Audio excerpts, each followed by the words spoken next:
اور خلوص نیت سے پڑوسی سمجھ کر معاملات کو آگے بڑھانے کی کوشش کی، اور آج بھی پاکستان اسی پالیسی پر کاربند ہے، ورنہ بلوچستان حملوں کا جواب پاکستان اسی وقت ایران کے اندر دیتا، ادھار نہیں رکھتا۔ لیکن پاکستان کو اس کے بدلے کیا صلہ ملا؟ وہی دغا بازی، دھوکہ، فراڈ۔ یہ آخر کب تک پاکستان برداشت کرے گا؟ اور اس بار تو حد ہی ہو گئی۔ بلوچستان حملوں میں جو اسلحہ استعمال ہوا وہ نیٹو کا اسلحہ تھا جو کہ ایران سے لایا گیا تھا۔ اور اب اس ساری صورتحال میں ایران کے ٹاپ جنرل اسماعیل قانی کا نام آ رہا ہے، جو بدنام زمانہ اوورسیز آپریشن کا انچارج بھی ہے، اور پاکستان افغانستان میں پراکسی گروپس کی یہ نگرانی کرتا ہے۔ جبکہ بلوچستان حملوں کے بعد کراچی میں غیر ملکی کرنسی کا کاروبار کرنے والی منی ایکسچینج کمپنی پر FIA نے چھاپا مارا تھا، جہاں منی لانڈرنگ کرنے والے ایک بڑے نیٹ ورک کو پکڑا گیا تھا، جس میں 13 کے قریب لوگ گرفتار ہوئے، اور یہ سارے کے سارے ایران کی خفیہ ایجنسی کے لیے کام کر رہے تھے۔ ان کا کام ایرانی اور انڈین نیٹ ورک کو پیسہ فراہم کرنا تھا، اور اسی نیٹ ورک کے لنکس بلوچستان سے بھی ملے تھے جو دہشت گردانہ کارروائیاں کر رہے تھے۔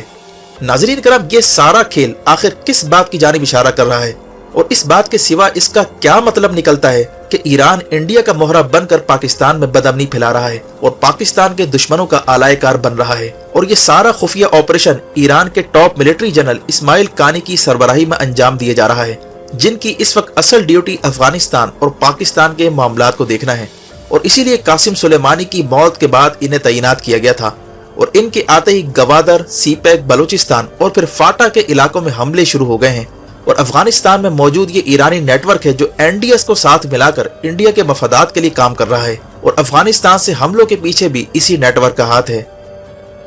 ناظرین کرام، آپ کو یہ بھی یاد ہوگا کہ جب افغان طالبان نیٹو افواج کو شکست دیتے ہوئے اشرف غنی کے محل کی جانب بڑھ رہے تھے، اور یہ خدشہ پیدا ہو گیا تھا کہ اشرف غنی کی حکومت جا رہی ہے، اس وقت انڈیا نے ایران کو یہ میسج دیا تھا کہ وہ اپنے پراکسی گروپ کو ایکٹیو کرے اور انہیں طالبان کے خلاف لڑوائے، جیسے شام اور یمن میں کروایا جاتا رہا ہے، اور اس حوالے سے زینبیون اور فاطمیون نامی بریگیڈ کو استعمال کرنے کی بات کی گئی، اور ان دنوں سوشل میڈیا پر طالبان مخالف پروپیگنڈا مہم عراق سے لے کر شام تک چلوائی گئی، اور یہ کہا گیا کہ طالبان نے مخصوص فرقے کے لوگوں کو مارنا شروع کر دیا ہے، لیکن یہ ساری خبریں جھوٹی تھیں۔ اس کا مقصد ایران پر پریشر ڈالنا تھا، لیکن ایران نے شدید پریشر کے باوجود طالبان کے خلاف نہ لڑنے کا اصولی فیصلہ کیا۔ وجہ کیا تھی؟ وجہ یہ تھی کہ طالبان صرف ایک جماعت کا نام نہیں ہے، بلکہ ان کے پیچھے مقامی آبادی کی سپورٹ حاصل ہے۔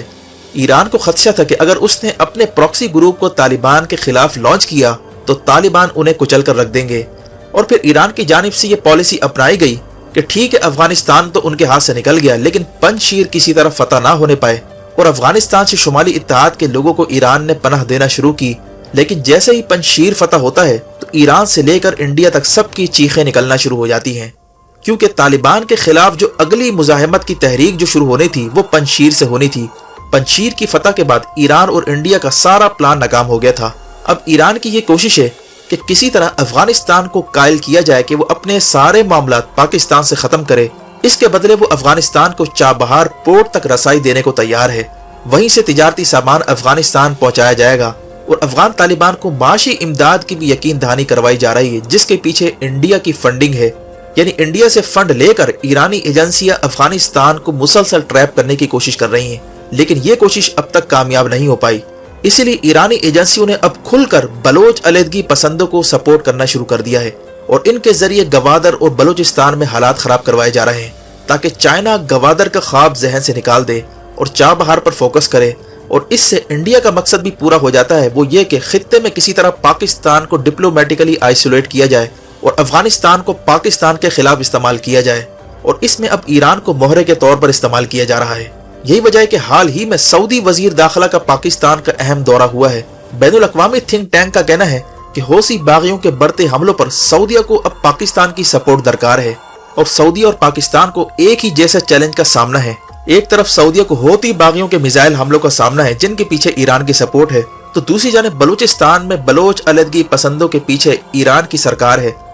اور سعودی وزیر داخلہ کا پاکستان کا دورہ کرنا یہ گویا ایران کو میسج ہے کہ اگر وہ بلوچستان کو ڈی اسٹیبلائز کرنے کی کوشش کرتا ہے تو پاکستان کے پاس سارے آپشن موجود ہیں۔ پاکستان نے ایران سے تعلقات کی بہتری کی خاطر سعودیہ کو ناراض کیا اور یمن جنگ سے اپنے آپ کو دور رکھا، لیکن اب حالیہ صورتحال پاکستان کو کچھ اور ہی سوچنے پر مجبور کر سکتی ہے۔ ایران نے پاکستان کو ناراض کر کے اپنے پیروں پر کلاڑی ماری ہے، اور لانگ ٹرم بنیادوں پر ایران کو بھاری قیمت چکانا پڑ سکتی ہے۔ پاکستان کی فی الحال کوشش ہے کہ ایران پر ڈپلومیٹک پریشر بڑھایا جائے. اگر اس سے مسئلہ حل نہیں ہوتا تو دوسرے آپشن پاکستان کے پاس ہے جن پر وہ غور کر سکتا ہے.